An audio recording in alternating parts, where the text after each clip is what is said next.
Hello guys, welcome back to my YouTube channel.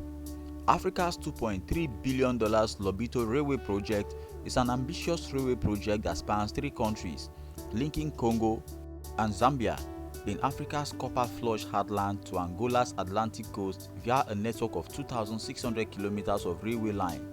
Financed by a combination of the United States government, the African Development Bank and commodities traders, Trafigura.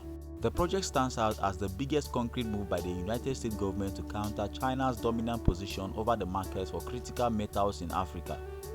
The Lobito Corridor project entails the construction of almost 350 miles of rail line in Zambia, along with hundreds of miles of feeder roads linking the southern part of the Democratic Republic of Congo and the northwestern part of Zambia to regional and global markets via Angola's port of Lobito. It also includes the ongoing effort by the Lobito Atlantic Railway to upgrade and operate the Benguela rail line over 800 miles that connect Angola to the Democratic Republic of Congo.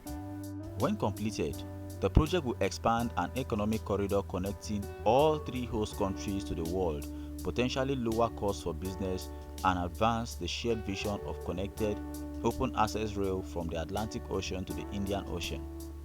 Linking the copper-rich mining region to the sea, the Lobito Corridor ushers in myriad new opportunities for economic growth and development that will unlock the region's commercial competitiveness.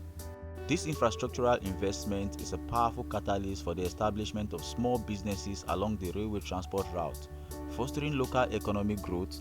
The corridor's impact will be far-reaching, touching sectors vital for the region and Africa overall: transportation and logistics, clean energy and critical mineral supply chain, and agri-businesses. The historic Lobito Corridor project is not just about constructing physical pathways, it is about creating a strategic commercial corridor transcending borders, benefiting local populations and seamlessly integrating them into global economy. According to the African Development Bank, Africa requires up to $170 billion in annual investment to overhaul its infrastructure, with a significant portion earmarked for entirely new infrastructure and the remainder for maintenance.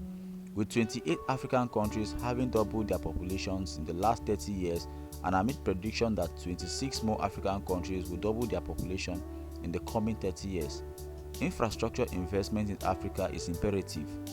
The world's rising demand for natural resources and minerals underscores the necessity for port and rail infrastructure to facilitate the movement of commodities globally and fuel Africa's economic growth. The Lobito Corridor project symbolizes a commitment to fostering economic growth, enhancing connectivity and promoting sustainable development in a resource-rich region that currently lacks infrastructure necessary to realize its full potentials.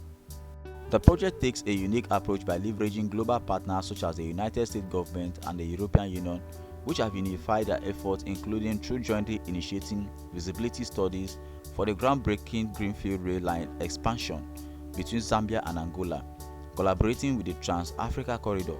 This project aims to link Angola, Zambia, and the Democratic Republic of Congo with eventual connections to the Indian Ocean via Tanzania.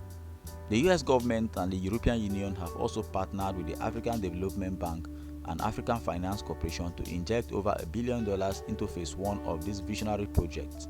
This substantial investment has already catalyzed impactful development, including the upgrade of the Benguela Railway, the facilities of solar energy initiatives, and the expansion of 5G mobile access. Phase 2 will extend the corridor into Zambia, presenting abundant opportunities for businesses to invest in the country and the surrounding region. As the largest US infrastructure investment into Africa ever, the construction of the Lobito Corridor will unlock unprecedented investment opportunities across core sectors like transportation, agriculture, energy, and digital infrastructure. The Lobito Corridor offers unparalleled opportunities for the United States businesses with a commitment to sustainability and green innovation. The private sector can be part of the corridor's transformative impact on Africa, serving as a vital link for landlocked countries to access international markets. The corridor project opens avenues for United States businesses to establish partnerships, diversify supply chains, and contribute to the economic development and diversification of the region. The United States African Business Center and American Chamber of Commerce in partner nations are actively engaged in the development of the corridor. Recently, the The United States government, as part of the 2024 Powering Africa Summit, organized an executive ministerial roundtable on the corridor featuring key stakeholders from the United States and African public and private sectors. This roundtable actually focuses on financing the energy transition to power the Lobito Corridor project and convene public and private sector leaders to explore sustainable energy solutions and financing opportunities for the corridor's development. As the Lobito Corridor stands to become a transformative economic artery in Africa, businesses can and should engage in infrastructural development, capitalizing on the unprecedented collaborations between governments and the private sector.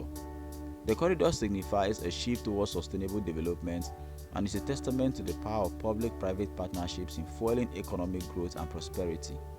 In recent time, a lot of stakeholders have questioned whether the demand for metals will justify the expense of the rail project, while others ask if the incumbent in Congo's mining industry, Chinese and Western firms, will use a line partly funded by one of their rivals. However, the United States government is determined to press ahead with the project. There is no time to waste according to them, since they have been absent from the African scene for a very long time. And according to the United States government, an electric vehicle is essentially a battery, and what is in the battery is Africa. Hence, there is great opportunity in Africa to be part of a 21st century clean energy, which is why the United States government is currently investing in the railway project. Despite the recent slowdown in demand growth for electric vehicles, the layer of the metals powering them, from cobalt, a key ingredient in lithium batteries, to copper, is set to grow dramatically over the next decade. Analysts say the world will need an additional $10 trillion worth of metals between now and 2050 to meet net zero emission targets. Congo already supplies more than 2/3 of the world's cobalt and has rapidly caught up with Peru as the second biggest copper producer. Zambia to the south has an ambitious, some say unrealistic, target to produce and supply more cobalt than the DRC and Peru by 2031. This simply means that much of the future supply of these metals will be evacuated from the Central African copper belt that straddles the two nations. The complication, at least for the United States and Europe, is that Chinese companies already control or have significant stake in mines that produce the majority of Congo's copper and cobalt. Recently, China's influence has extended far beyond the mines. Some of the critical roadways connecting the copper belt with Southern Africa's ports are operated by Chinese companies. Its dominance extends into the global processing of metals, with more than 40% of copper and more than 2/3 of cobalt refined in China. Yet, the United States re-engagement has been welcomed, especially by some heavily indebted African countries. The continent is sitting on an annual infrastructure funding shortfall, running into tens of billions of dollars. Since the start of the century, China has lent African governments over $170 billion. Much of this has been spent on building transport infrastructure, including airports, railways, roads, and ports. A lot of this debt are now falling due, straining relationships between China and some African countries and adding to domestic criticism that local economies and workers didn't benefit as much as they should have from China-backed projects. Guys, do you think the US reinvesting in Africa is actually going to change anything? Is it going to have a positive impact on the African continent, or are they just coming to exploit Africans just like they did during the oil boom? Kindly do well to drop your honest comments and tell us what you think about this project. Don't forget to subscribe and share. Thank you.